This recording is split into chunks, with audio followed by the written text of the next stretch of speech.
Hey guys, this video is on how to operate your Champion generator. It's a 4,000 peak watt, 3,500 watt running watt generator.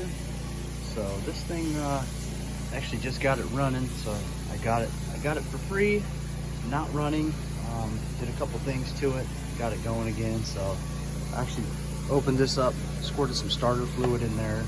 That didn't do anything, and then put some seafoam in the gas there, and that did the trick. And so I also had to repair the pull starter on this. It was broken. It was super easy. So I hadn't actually done one of these before, and I didn't watch any videos on it or anything. I just figured it out. It's super easy. It just comes off with these bolts right there. Right, you just unloosen those bolts, pop that off, lay it down, and it winds.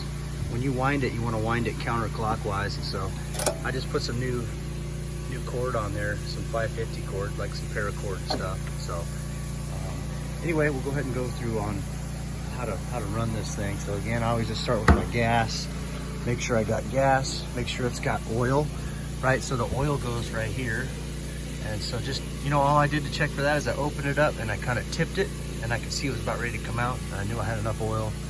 And so obviously here's all your settings. None of this stuff has anything to do with starting it, by the way. If you're wanting just to start this thing, don't worry about this.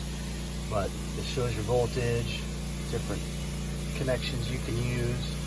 So here, to get it going, come over here, push this to the on position, and then make sure your gas is in the on position. So this kind of shows you fuel on or off. Right? Fuel off, fuel on, and then you got a choker run here. So we'll go ahead and choke it. So slide that all the way over to the left. Now you're ready to go.